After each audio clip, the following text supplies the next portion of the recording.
For the past 12 years, I've been stocking my pantry like my family's survival depends on it, because honestly it does. And here's what I figured out. While everyone's fighting over rice and beans at Costco, dropping $100 filling their carts with the exact same stuff every prepper blog tells them to buy, I quietly walk to sections nobody's even looking at and fill my cart for $30. Number 9 is sitting at your local international market right now for under $4, and it has more nutritional density per dollar than almost anything in the survival food aisle. The problem is that when everyone reads the same blogs and buys the same stuff, that's exactly what disappears first. Back in March of 2020, I watched the rice aisle get cleared out in about 2 hours at my local store. Shelves completely empty. But the items I'm about to show you, fully stocked the next day. Still there a week later. And if you're watching this, you're about to know exactly what I bought while everyone else was panicking. If you want to be ready for the next shortage instead of scrambling when it hits, hit that subscribe button right now because I share this kind of intel every single week. Let me show you the 11 canned goods that will save you when the next crisis hits, and everyone else is fighting over empty shelves. Number 1 is going to sound weird at first, but stay with me. Canned mackerel, not tuna, mackerel. Before you click away thinking this is just nasty fish nobody wants, here's what you need to understand.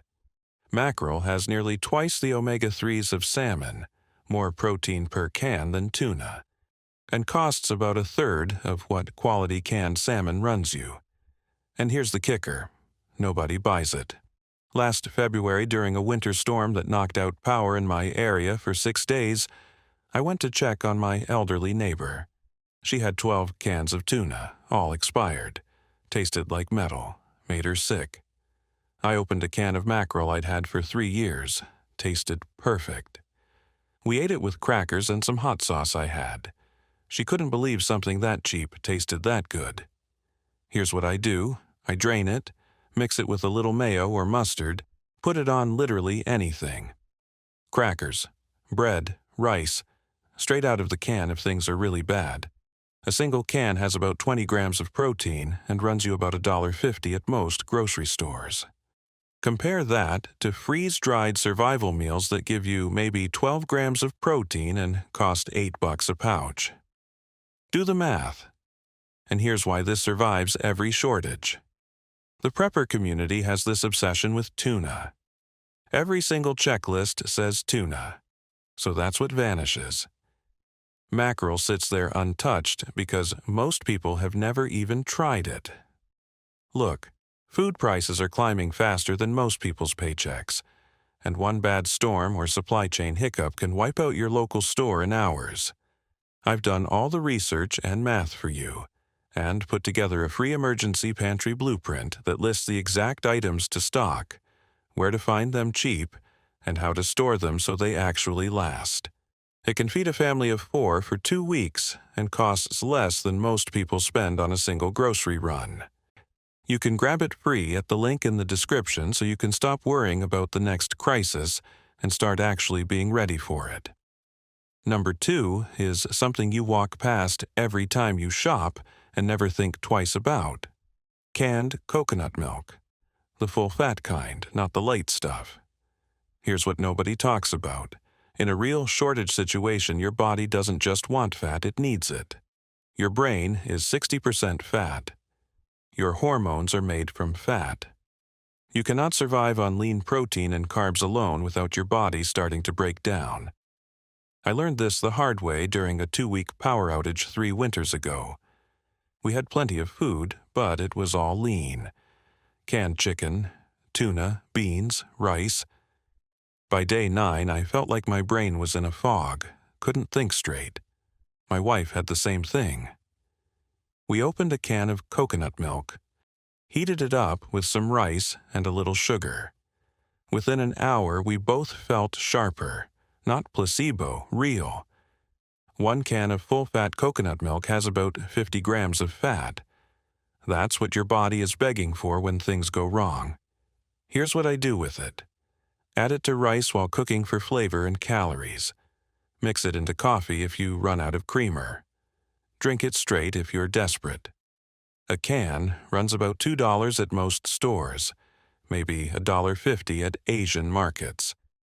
Meanwhile, preppers are spending $15 on a tiny bag of freeze-dried coconut chips that give you basically nothing. And here's why it survives. Most people think coconut milk is for Thai food and nothing else.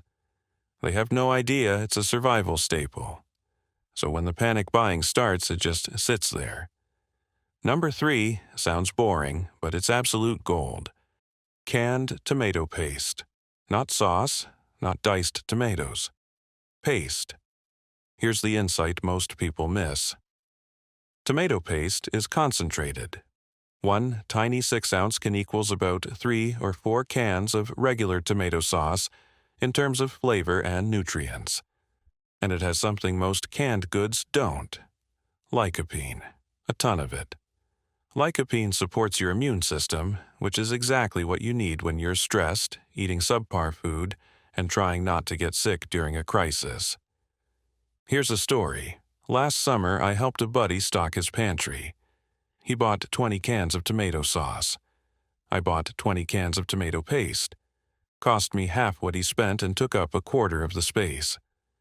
Fast forward 4 months, his basement flooded. Lost half his stock. My tomato paste? Bone dry, safe, still good. Here's what I do. 1 tablespoon of tomato paste mixed into a cup of water gives you tomato sauce. 2 tablespoons into rice or beans gives you flavor that makes boring food actually edible.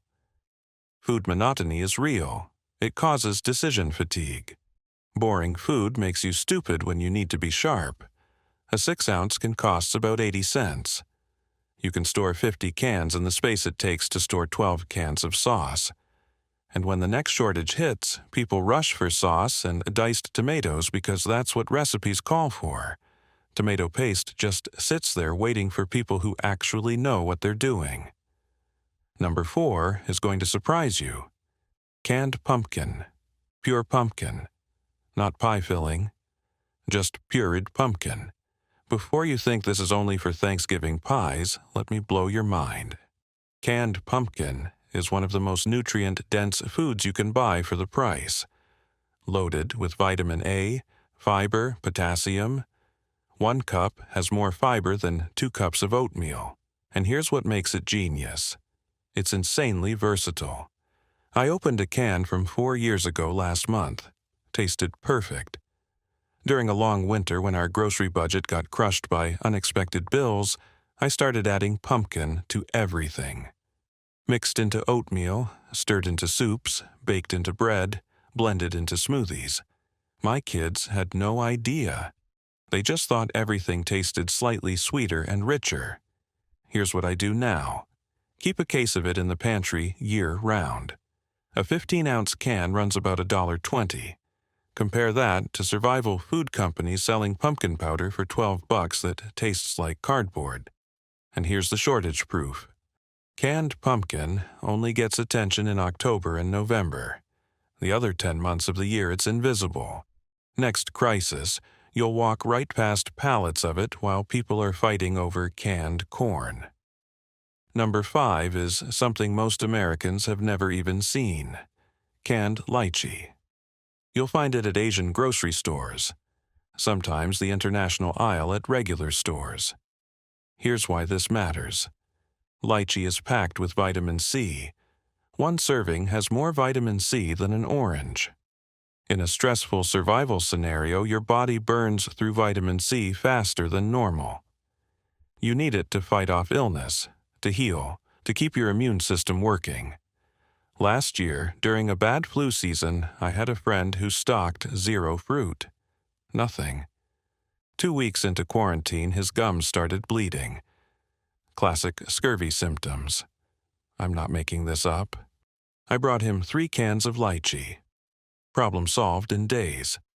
Here's what I do. Eat it straight from the can. Drain the syrup into water for a sweet drink. Mix the fruit into rice for a treat that keeps morale up. A can costs about $2.50. Lasts basically forever. High acid content means it stays good for years past the printed date, and nobody knows about it.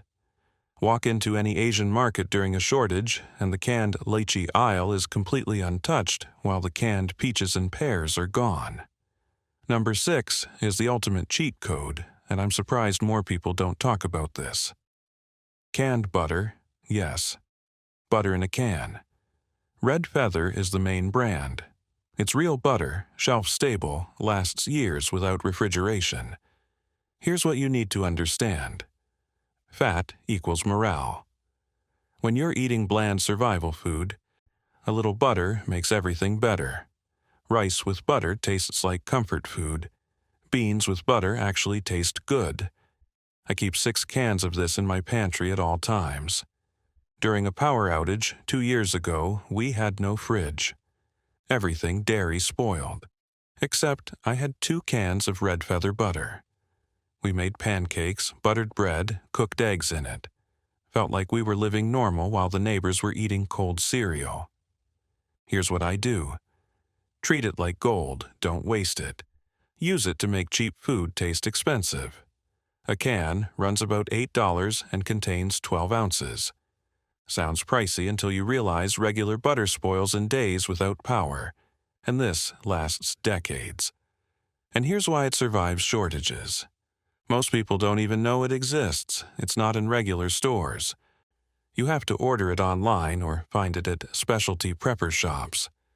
Next crisis, you'll have butter while everyone else is choking down dry rice. Number 7 is sitting in your local Asian market right now for under $4, and most preppers walk right past it. Canned quail eggs. Tiny eggs, fully cooked, packed in water. Here's the insight. Eggs are one of the first things to disappear during shortages. Everyone needs protein.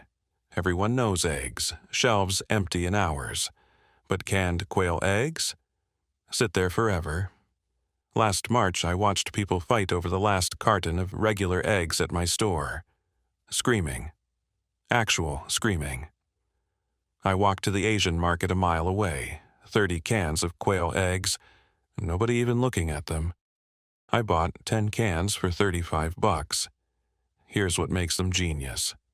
Already cooked, no refrigeration. Last for years.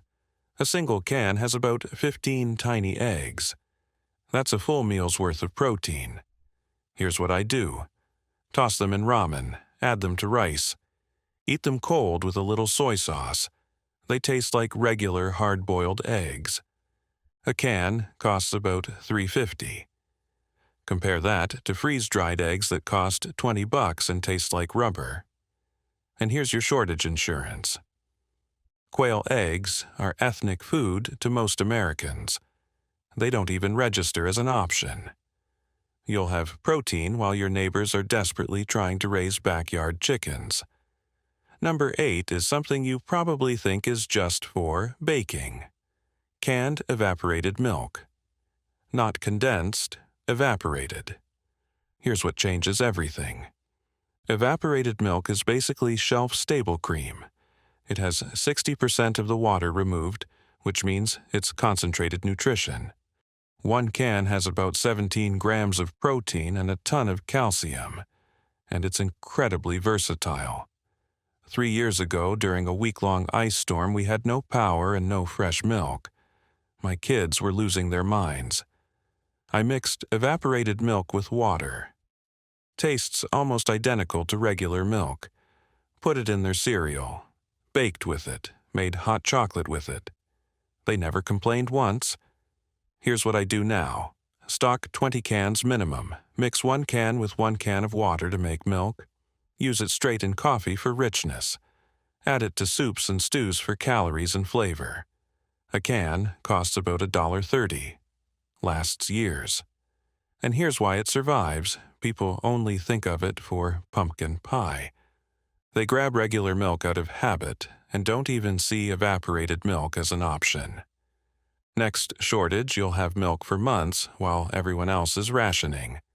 Number 9 is the one I mentioned at the start, and it's an absolute game changer. Canned chickpeas. I know, you're thinking beans are obvious, But listen, chickpeas are different. They have more protein per serving than most beans. They're creamier, which means they're easier to eat when you're sick of dry food. And here's the secret. You can turn them into hummus with nothing but a fork, some oil, and a little seasoning. Last winter, I watched a friend try to eat plain black beans for a week straight during a budget crisis. By day 4, he couldn't do it anymore. Ordered pizza, wasted money he didn't have. I've eaten chickpeas for 2 weeks straight and never got tired of them because I changed how I ate them every day. Here's what I do. Mash them into hummus. Roast them with spices if I have power. Toss them into rice. Eat them cold, straight from the can with hot sauce. A 15-ounce can runs about 90 cents, sometimes less at ethnic markets. And here's your edge. When panic buying hits, people grab black beans and pinto beans because that's what every prepper list says. Chickpeas sit there because they're associated with Middle Eastern food, and most Americans don't think about them. Number 10 is pure genius, and I wish I'd figured this out sooner. Canned green jackfruit. Not ripe jackfruit in syrup. Green jackfruit in brine or water. Here's why this is mind-blowing. Green jackfruit shreds like meat. It has the texture of pulled pork. In a long-term crisis where meat is impossible to find or afford, this is your substitute. I tested this last year. Made pulled jackfruit sandwiches for my family without telling them what it was. They thought it was pork. I'm serious. The texture is that close. Here's what makes it survival food. Cheap. A can costs about $3 at Asian markets. Shelf stable for years. Filling. High fiber keeps you full. And versatile. Here's what I do. Drain it, shred it, cook it with BBQ sauce or spices. Tastes like meat. Feels like meat. Keeps morale up when you're sick of beans and rice. And here's why it survives every shortage. Most Americans don't even know what jackfruit is. It's invisible. Next crisis, the canned chicken and canned beef will be gone in hours. Jackfruit will sit there waiting for the people who actually did their research. Number 11 is the final piece, and it's something I keep more of than almost anything else. Canned sardines in olive oil. Not water, olive oil. Here's what you need to know. Sardines are one of the most nutrient-dense foods on the planet. Omega-3s. Calcium, because you eat the bones. Vitamin D. Protein. All in a tiny can that costs $2. And they last forever. I've eaten sardines that were 5 years past the date. Tasted perfect. Maybe even better because the flavors mellowed. Here's a real story. A guy I know who manages distribution for a major canned goods company, 20 years in the business, told me sardines almost never move. They sit in warehouses for years. But during COVID, he said the people who knew what they were doing bought sardines by the case. Why? Because they're nutrition in a can that nobody fights over. Here's what I do. Eat them on crackers. Mash them into rice. Eat them straight if I'm in a hurry. A can costs about $2. Some fancy brands cost more, but you don't need those. The cheap ones are just as good. And here's your final advantage. Sardines have a reputation problem. People think they're gross. That bias is your edge. Next shortage, you'll have dense nutrition while everyone else is fighting over cans of tuna that'll be gone in hours. Here's what you know now that most people don't. While everyone else is panic buying the same 10 items every prepper blog recommends, you've got 11 canned goods that are cheaper, more nutritious, easier to store, and will actually still be on shelves when the next crisis hits. You're not competing with the crowd anymore. You're ahead of them. Drop a comment right now and tell me which of these you're stocking up on first. I want to know what you're adding to your pantry this week. And next week, I'm revealing the 7 survival foods everyone swears by that are actually a complete waste of money and space. Some of these are going to shock you. Trust me, you don't want to miss that one. So before you go, I want to leave you with something that really matters. These 11 canned goods aren't just about surviving the next shortage or power outage. They're about shifting your entire mindset around preparedness. See, most people approach emergency food like it's a chore. They buy stuff they hate, store it in the basement, and hope they never have to eat it. Then, when a crisis actually hits, they're miserable. They're eating food they wouldn't normally touch, and that psychological burden is just as real as the physical hunger. What I've learned over 12 years is that the best survival food is food you actually want to eat. Because if a real emergency lasts weeks or months, you need more than just calories. You need morale. You need flavor. You need your brain working at full capacity, not in a fog from malnutrition or depression. That's why these specific items matter so much. They're not just nutritionally superior and cheaper than what everyone else is buying. They're foods that taste good and have actual culinary applications in your normal, everyday life right now, which means you can rotate them naturally. You're eating your stock, replacing it, and never wasting anything. No expired cans sitting in your pantry for 5 years. No throwing away food because you finally face the fact that you hate canned asparagus. Real sustainability, real efficiency, real preparedness. I also want to address something I see a lot in the prepper community. There's this weird shame around being prepared. Like admitting you're worried about supply chain issues or natural disasters makes you paranoid or extreme. It doesn't. It makes you responsible. You carry insurance on your car even though you hope you never use it. You have a fire extinguisher in your kitchen even though you're probably never going to have a grease fire. Having an emergency pantry is literally the same thing. It's just practical adulting. And honestly, right now with inflation the way it is, building a pantry of inexpensive canned goods is just smart shopping. You're buying food you need anyway, you're just doing it strategically instead of reactively. The other thing I want you to understand is that this isn't about becoming extreme. You don't need a year's worth of food. You don't need a bunker. You don't need to spend thousands of dollars. Start simple. Pick 3 or 4 of these items. Buy a case of each. Cost you maybe $40 or $50 total. Store them in a closet, under a bed, in the basement. Now you've got 2 weeks of solid nutrition if something goes wrong. That's your baseline.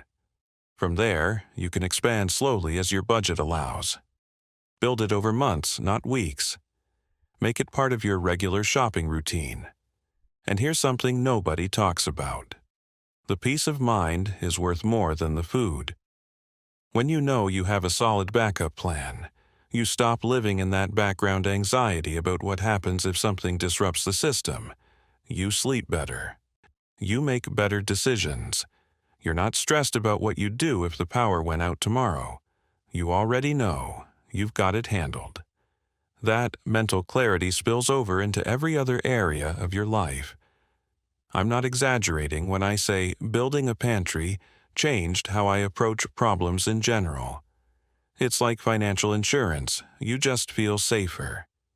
Now, I also want to be real with you about one more thing. The items I've shared today work specifically because they're not on the mainstream radar. But here's what happens when more people know about them. Eventually, some of these might become harder to find during the next crisis. That's not a reason not to stock them. That's actually a reason to start now. By the time everyone else figures out that canned mackerel is better than tuna, you've already got your supply secured. You've already got your backup plan solid. You're not scrambling. You're not panicking at the store. You're calm because you've done the work.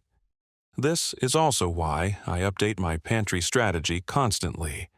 I'm always looking for the next overlooked item, the next category of food that's nutritious, cheap, shelf-stable, and flying under everyone's radar. Because that's where the real value is. Not in buying what everyone else is buying. Anyone can do that. The edge comes from knowing what to buy before everyone else figures it out. That's what I'm here to help you with every single week on this channel. So here's my ask.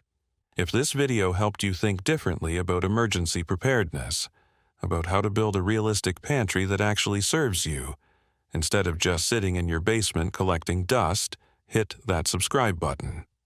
Because next week, I'm breaking down exactly which survival foods are completely overhyped and overpriced. The ones that sound good in theory, but fail completely in real situations. I'm going to show you what people are wasting money on, and it's going to change how you think about prepping. Some of this is going to challenge things you've heard before. That's intentional. My job is to give you real information, not just repeat whatever's trending on prepper forums. In the meantime, I want to hear from you. Which of these 11 items surprised you the most? Which one are you going to try first? Are you Team Mackerel now, or are you still skeptical? Drop a comment below. I read them, I respond. And honestly, your comments help me know what topics to cover next. If enough of you are curious about something, that becomes next week's video. And also, grab that free emergency pantry blueprint I mentioned at the beginning if you haven't already. It's in the description. No email required, no upselling, just a straightforward list of items, quantities, storage tips, and estimated costs. Everything you need to build a 2-week emergency food supply for under $150. Use it as your shopping list. Check things off as you buy them. Make it a project over the next month or two. By this time next year, you'll be so far ahead of where you are now, you'll have security most people don't even think about. This whole thing comes down to this. Preparedness isn't complicated, it's not expensive, it's not extreme. It's just being smart enough to plan ahead so that when life throws something unexpected at you, you don't panic. You handle it. You take care of your family. Like you stay calm. And that's what I want for you, that sense of calm knowing that no matter what happens, you've got a plan. You're covered. You're ready. So, thank you for watching this far. Thank you for caring enough about your family's security to actually learn this stuff, instead of just crossing your fingers and hoping nothing bad happens. Hit subscribe, come back next week, and remember, the best time to build a pantry is before you need it. Not during, so start now. Start today. And I'll see you next week with 7 survival foods that are a complete waste of your money.